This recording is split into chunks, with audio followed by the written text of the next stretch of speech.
It was a dreamless night, so Miriah didn't know why she woke up when there was still a lot of time until morning. She turned to the other side and hissed when she accidentally rubbed the pillow against her neck. The wounds were still fresh and very painful. She closed her eyes, and that was when the bell rang. Again. Yes, she realized that it had been the ring that woke her. But it hadn't rung like it always had. It was a short, almost missable clink. Miriah sat up and pulled the covers closer to her chest. Would it sound the third time? It did. She got out of bed and without unveiling the lamp she walked into the hallway. The very end of it, where she stopped, was still shrouded in darkness, letting her stay hidden. But on the other side, there was light. The young woman, Hayne, stood there holding a glass basket with a small fire inside it. She rang the bell again, this time holding it for just a touch longer. Miriah, are you awake? When Miriah didn't reveal herself, Hayne looked around at the handles on the wall beside her.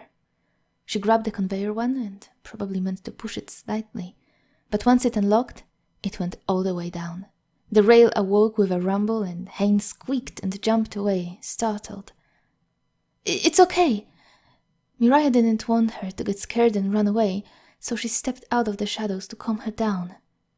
It did just the opposite, though.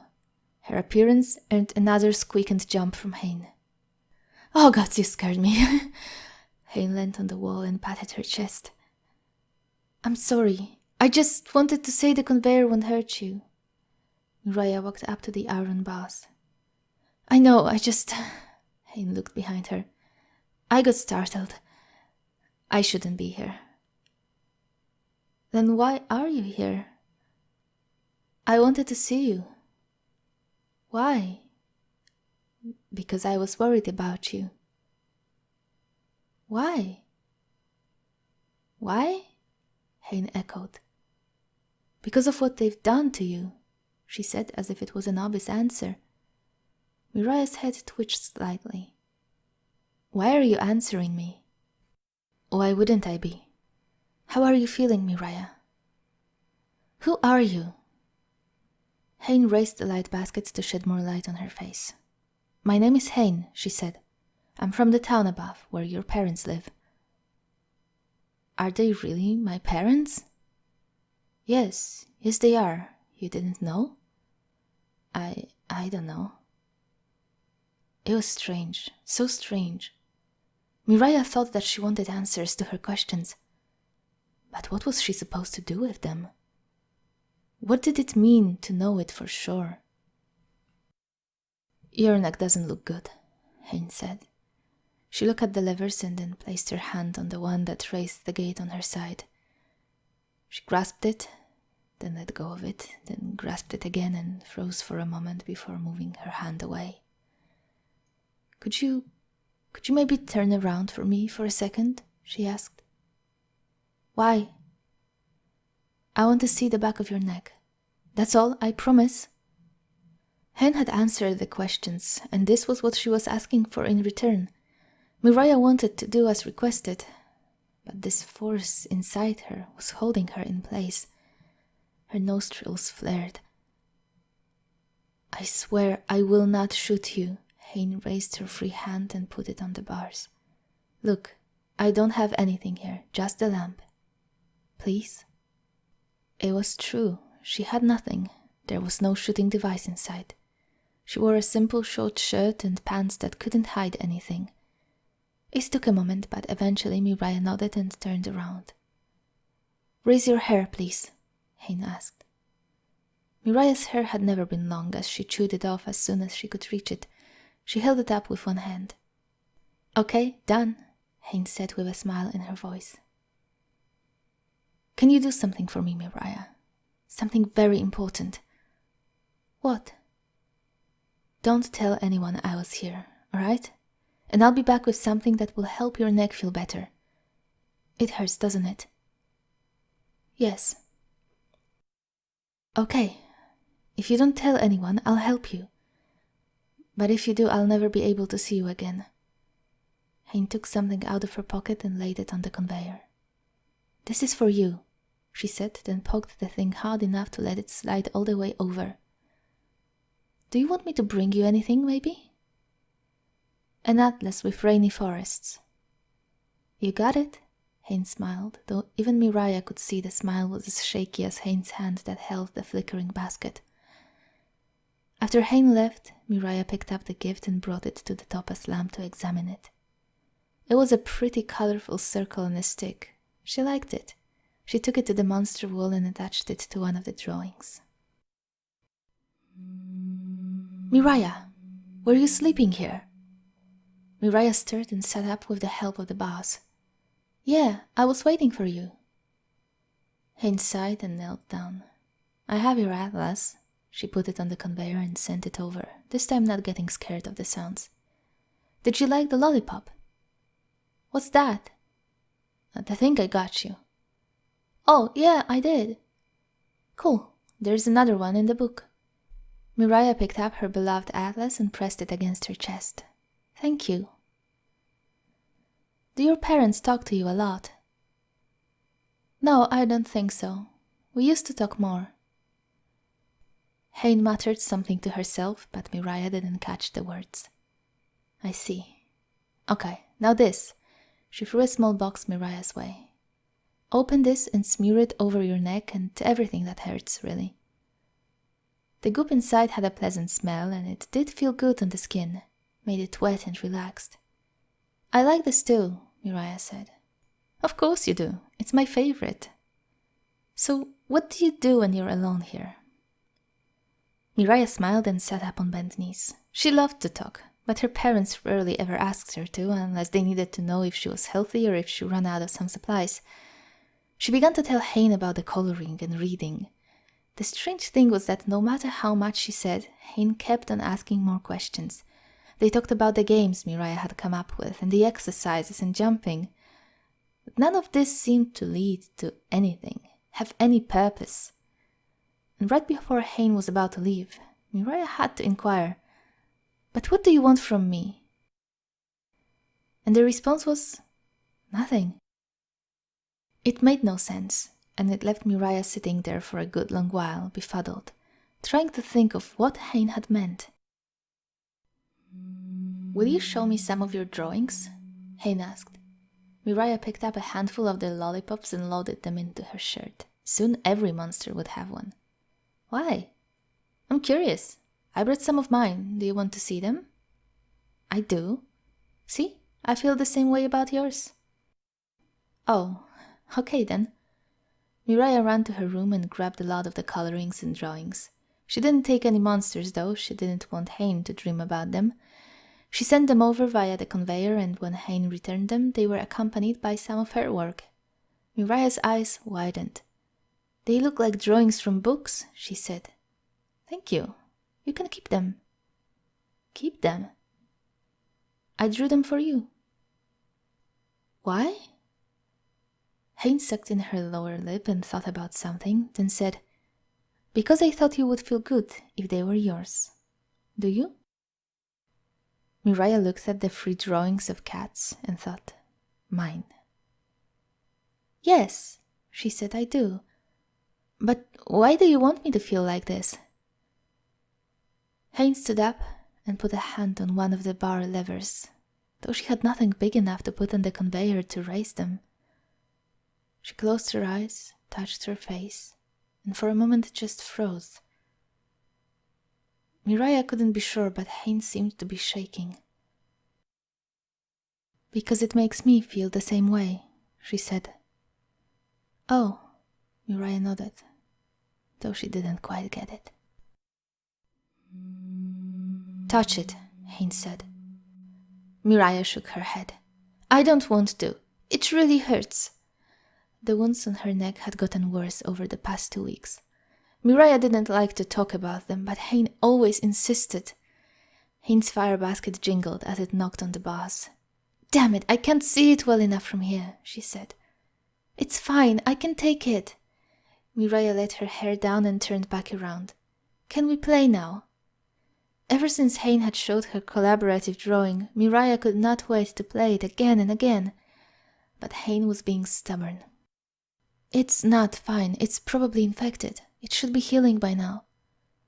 "It's not infected. There is nothing there." They were wasting time. "There is a lot there. You just can't see it." Hayne looked around, shook her head. She seemed very unsettled today, and now she wouldn't talk about anything but the damn neck. Miriah was angry at herself for mentioning it still aching at all. "Please, what does it matter?" "It can get a lot worse, okay?" "Really?" "Yes, you think I'm joking," Hayne said, but then muttered something to herself afterwards. "What? I can't hear you." Hayne didn't answer, but she grabbed the lever and pushed it down, raising the metal bars. Fully. And then she took a step forward. "What are you doing?" Miriah asked her. "I need to check the wound. You can't see it back there." Hayne walked forward and Miriah tried to speak, but all she did was open her mouth and close it several times. Hayne was coming over. She was coming closer. But it was Hayne. "I won't hurt you," she said, as if she could see the fear begin to grow in Miriah, despite her trying not to let it. It was Hayne. It wasn't like the last time. Hayne stopped halfway between the two iron barriers. "I have a different cream in my pocket," she said, and slowly took it out. "It will disinfect the wound, but I need to see how bad it is, up close." It was Hayne. "Okay." Miriah turned around and raised her hair again, but Hayne did not move. So Miriah looked back. "Later?"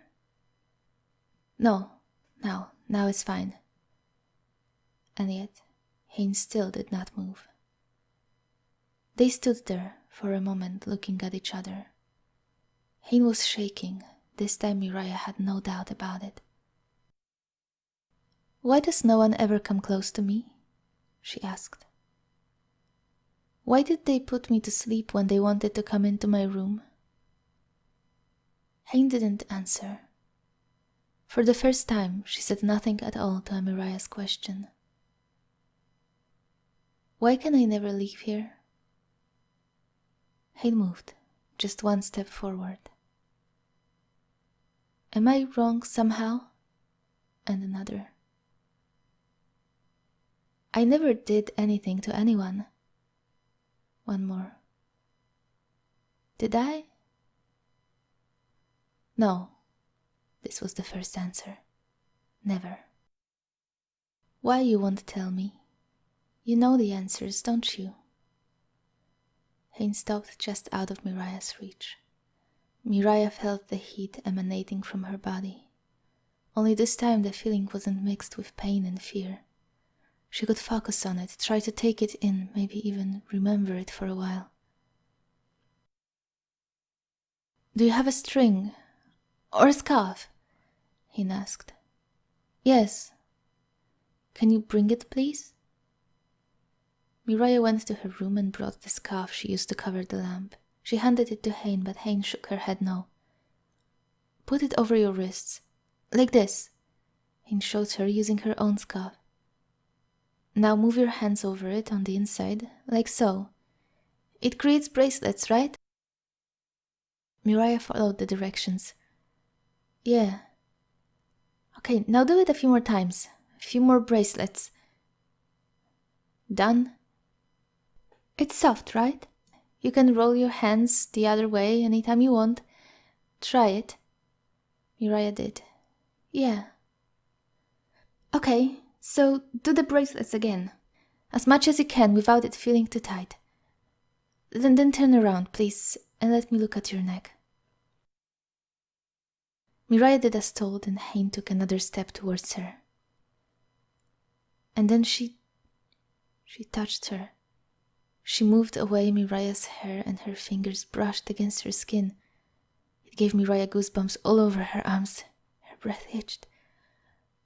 "What's happening?" Hayne asked. "Nothing," Miriah said, nearly inaudibly. She didn't want Hein to move away. Anything but that, anything but that. Did it hurt? No, it's fine. It's fine. Okay. The wound looks bad, Mireia. I have to use the disinfectant on it, and I won't lie to you, it will sting like hell. But if we don't do it, it will hurt more and more, and then it will sting, and it will fall off. My neck will fall off? Mireia's eyes widened as the image manifested in her mind.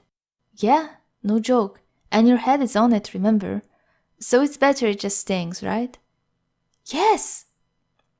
Good, we agree. So, on 3, 2, what are you? 1. Hein pressed something to the wound and oh, it stung. Mireia stiffened and let out a shriek. By instinct, Mireia moved her bound hands to try and touch the stinging wound. Hein lunged back. The bottle of the cream fell out of her hands and hit the floor with a loud clink. I'm sorry, I didn't mean to. Mireia tried to apologize. She didn't know what for, but she really didn't mean to frighten her. Hein was terrified.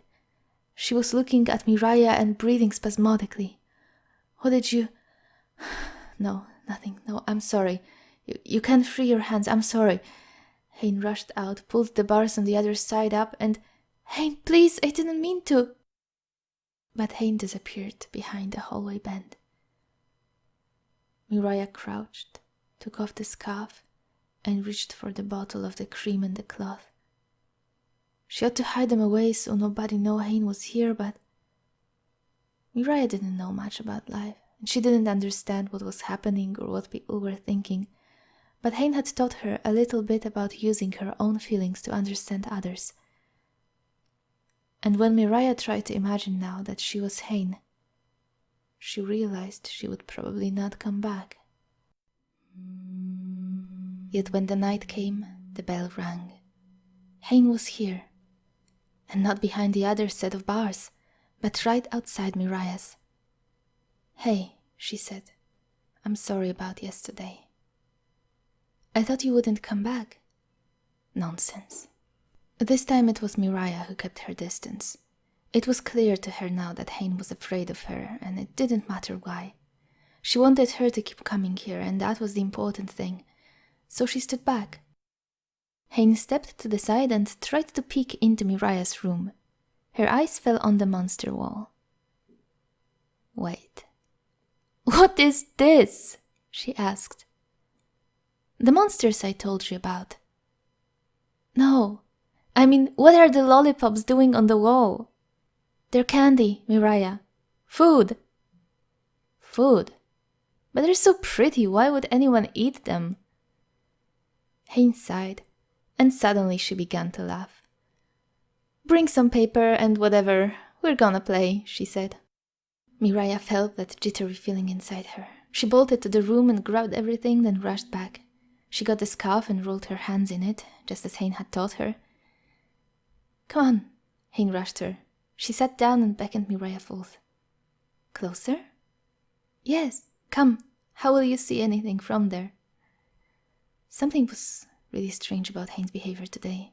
She was smiling and being so nice, but her voice was shaky, and her lips were quivering when she wasn't speaking. Mireia sat down and for a moment just enjoyed the warmth. She pressed against the bars to get closer to it.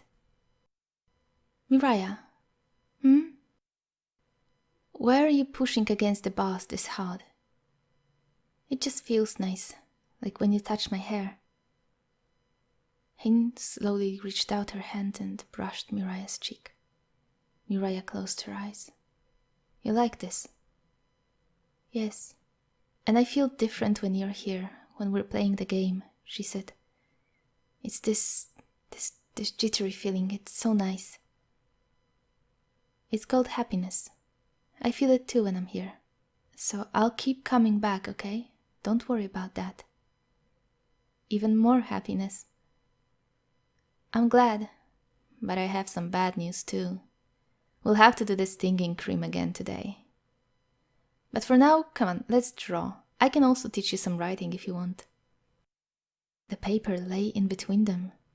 They didn't have to use the conveyor to take turns. It would be amazing. "Should I keep the scarf on?" Miriah asked. "Yes, please do." This time Miriah didn't even care to ask why.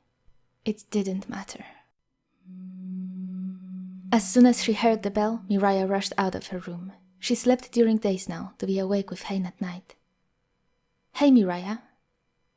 I have a surprise for you." "What's that?" Miriah asked. Today Hein stood far away, behind the second barrier. She would probably raise it in a moment. Hopefully. Hein said, "Something you won't expect. But I can't stay here tonight. I only came to tell you about it." "But what is it? Tell me about what?" "Look, I will see you in 3 days, and something different will happen then." "But what is different? And I won't see you until then?" "No, because I have to do some things first.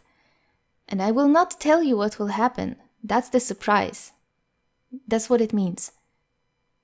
"That I don't know what it is?" "Yes." "I don't like that."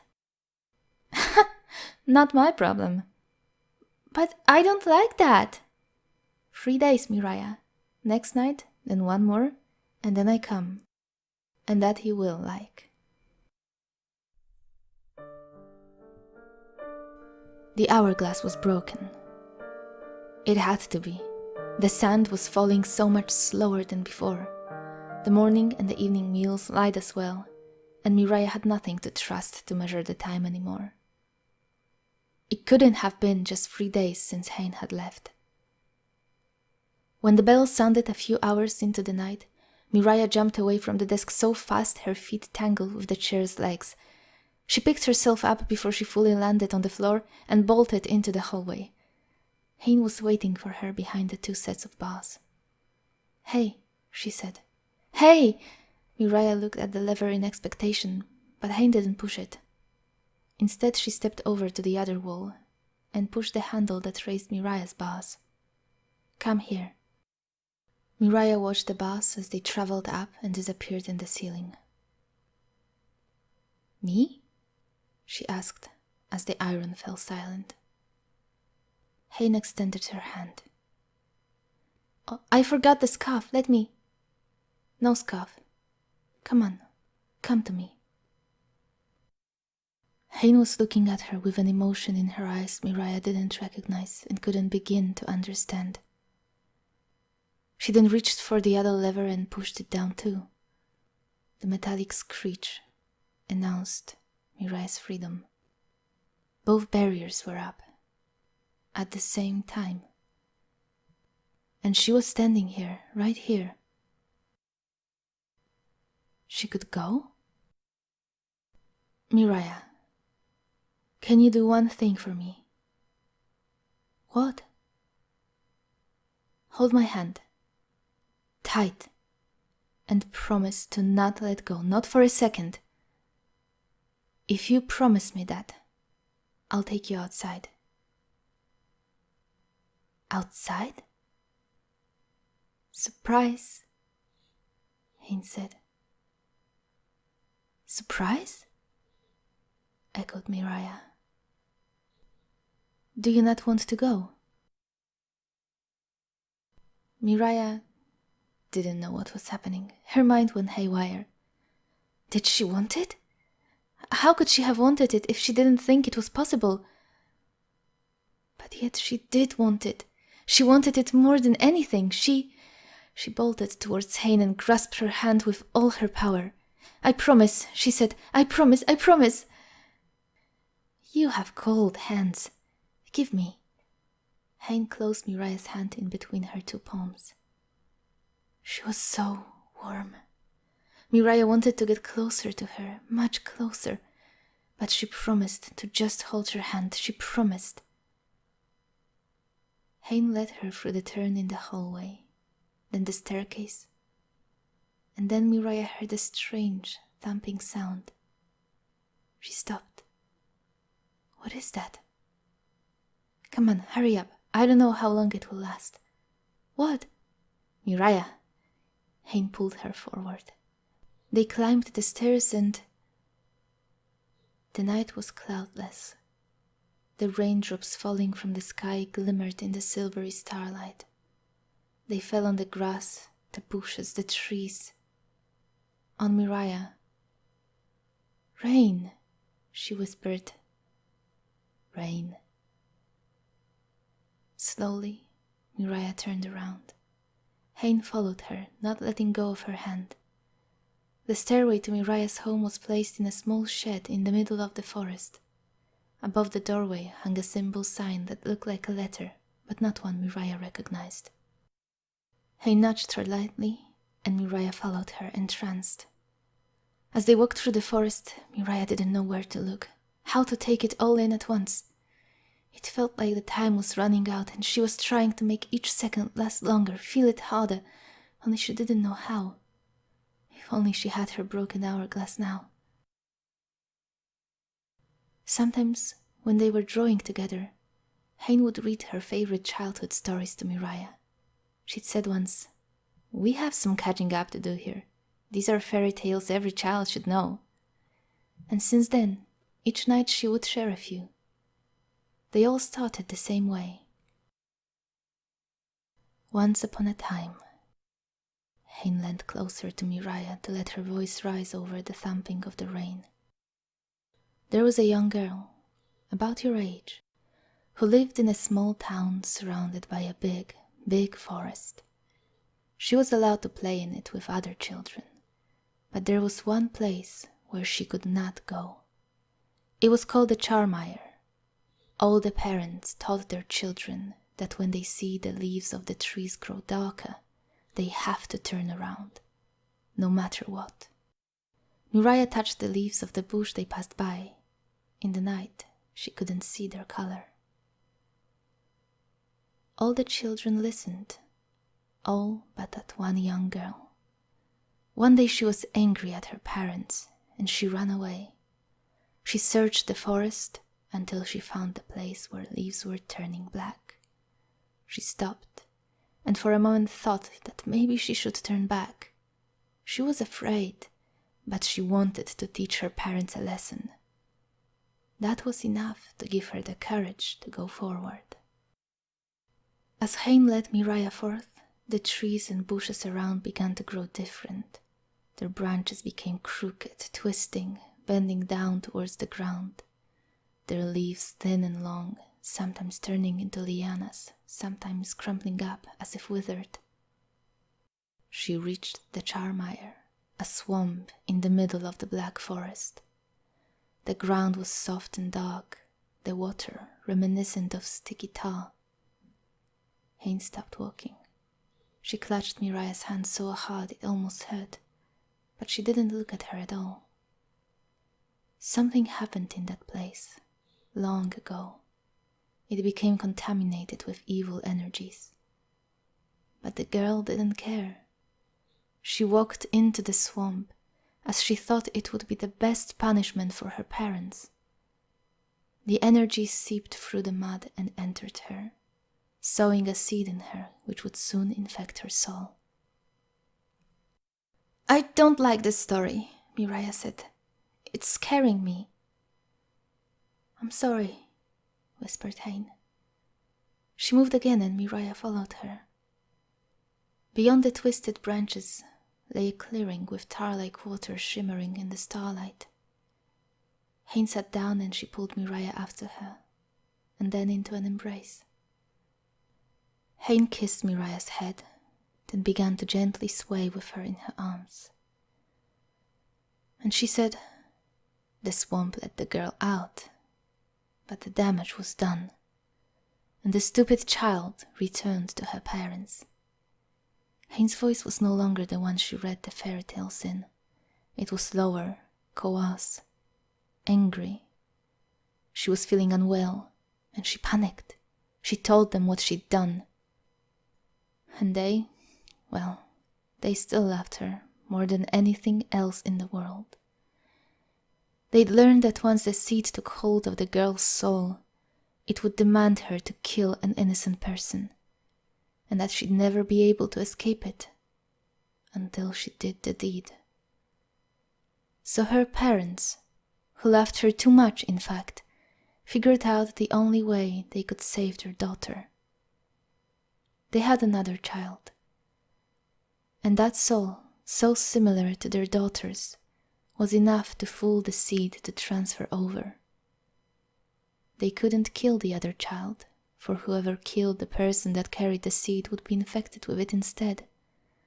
So they locked the child away, wishing to only keep her alive. They didn't want to name her. They didn't want to love her. She had always been just a tool to save her sister. "But I have a name," Miriah whispered. "Because you gave it to yourself, and in time they had no choice but to accept it. Let you have a semblance of a life. They never hated you. They taught themselves not to love you. And Haynes' voice broke.